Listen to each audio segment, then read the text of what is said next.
What's up, everybody? This is Trewth, back with Icon Hip Hop. We're here doing another interview in the back room of the Hollywood Theater, and right here I have a very special guest, one of the most legendary producers, rappers, one of the most iconic duos in hip hop history. A man who needs no introduction. We're still gonna get one, ladies and gentlemen. We're standing here with Havoc.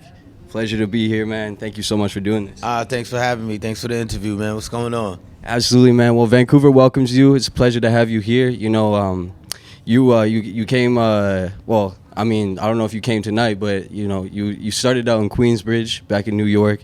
You know, you came up. You were growing up in an era where some legendary cats were laying the foundation for hip hop. You know, Marley Marl. Yeah. MC Shan, Roxanne Shante. The list goes on. What was hip hop like back in those days when you were coming up, seeing those cats doing that? Like, how did that influence you, and what did you see around you every day?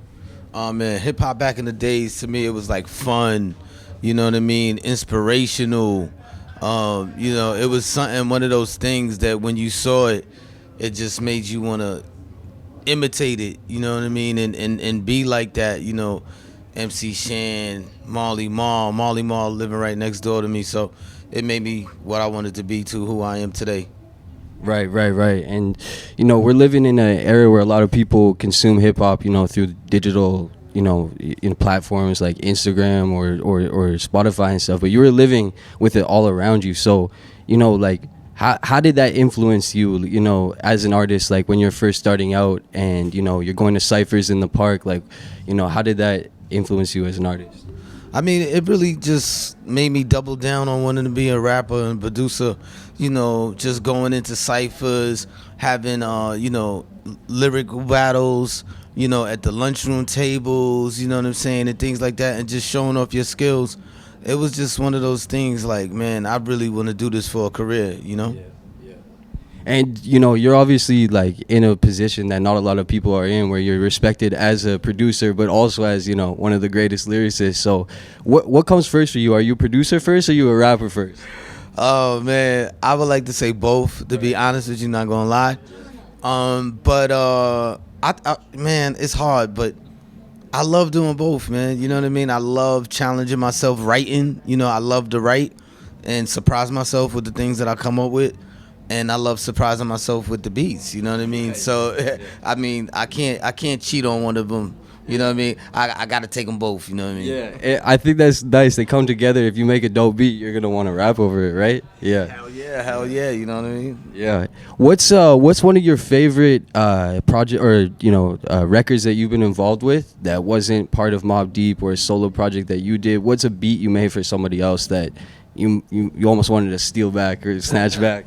Oh man, I'm not a stealer back of tracks that I give, but I will say the track that I did for Jadakiss, Why, I really love that track. I was like, you know what I mean? Because when I make tracks for other people, I envision making it for myself. Yeah. You know what I mean? So I don't cheat nobody, and I made that with the full intent of making it dope, and Jadakiss just took it home, and that project went platinum. Oh, crazy, man. That's crazy, man. Yeah, no, I totally see how you want. You could have some nights where you're thinking about that one a little long. But hey, I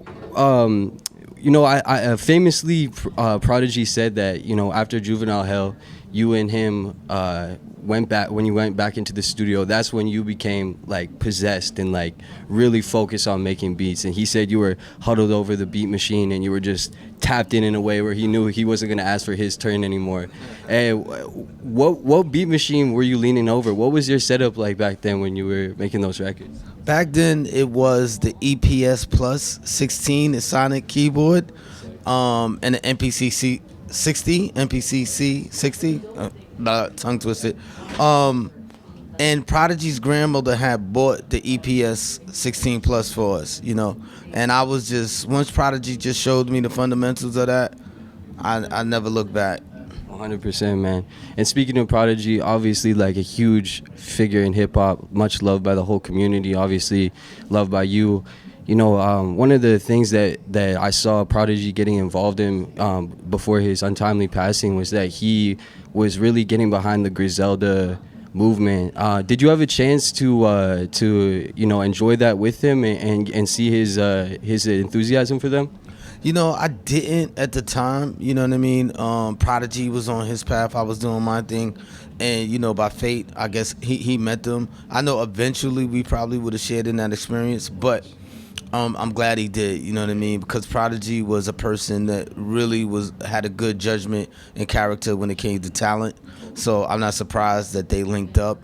And to this day, I'm cool with those brothers. I'm cool with those guys. So it's all good. Yeah, I can see you and Alchemist are working together, of course. And do you feel like you're getting a resurgence of inspiration? I know I seen Prodigy, rapping over Static Selected, DJing on Shade 45. He's freestyling off the top of the head. Like, you could just tell that fire was reawakened in him. Do you feel any inspiration from this new generation, this more slower, stuff that's obviously influenced by the stuff you guys were doing in your early days? How do you feel about, Alchemist, Conductor Williams, Derringer? How do you feel about these new generation producers? I mean, I'm a music man. I'm gonna be a music man for life.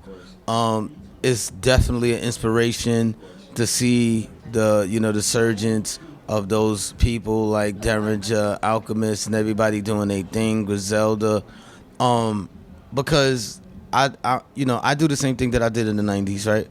I hear somebody like Primo or Pete Rock, and you know what I'm saying, I go home and I go crazy, you know what I mean? So when I hear they stuff, it makes me do the same thing, make me want to go home and go crazy. So I love it. Absolutely, man. I think they're showing that, even in your, like when you're getting a little bit long in the tooth, you can still come back and do it and fill out rooms with kids. I seen a bunch of young people upstairs. We're coming up 30 years on the Infamous, man. When you look back at the legacy of Mobb Deep and all that you've been able to accomplish, man, like what does it mean to you to be such a heavy and significant contributor to hip hop and be heralded as such a legend in the game by so many people? I mean, it means a lot. You know what I mean? Number one. Number two, it makes me feel like our music that we did, all the effort that we put into it wasn't done in vain, right? Because 30 years later, we got kids that was listening to the music now that wasn't even born. I mean, and that's just a testament to let you know, it's not just me, it's not in my head that it's dope. It's actually dope, you know what I mean? Because people are actually feeling it that they wasn't even raised off of the music, but they could feel it in their heart when they hear good music. 100%, man, 100%. I just want to say thank you so much, man. It's truly a pleasure and an honor, man. And yeah, man, we're going to be looking forward to what's coming next for you. Obviously, you're still, working at it. Word. Absolutely, man. Appreciate it, bro. I have a quick question I wouldn't mind just adding to the conversation. Could you touch on maybe some of like the cypher culture, like the locations of the cypher culture when you were just going from like not being a rapper to being a rapper? There were certain places and facilities that kind of housed that stuff, maybe like the Lyricist Lounge and Danny Castro and those dudes. Like, do you have anything to say about that community and that side of things? What I got to say about that community, the freestyle and the Lyricist Lounge, things like that. Those were things that were part of me. Those were things that were keeping the culture alive, keeping hip hop. You know what I mean? And at the time, though, a lot of people might have not saw it on a commercial scale, but without that, you know what I mean? Who knows where the hip hop culture would be? You know what I mean? They really just, sometimes hip hop has the tendency to kind of go way commercial and way out and way far, and to forget where it came from. And those things kind of, kept hip hop intact. So I appreciate that shit to the fullest. 100%, man. That's dope. And just one random question, like, what's like your favorite piece of music that nobody would expect you to be listening to? My favorite piece of music that nobody would expect me to be listening to, I would have to say Yebba. I love her as an artist. I love her. Yeah, I love her album. I play it like a fanatic. So yeah, Word. I think that yeah, word. Very dope. Hell yeah. Thank you so much. Nah, thank you. Appreciate it, man. Appreciate it, bro. Yes. Thank you. Thank you, y'all.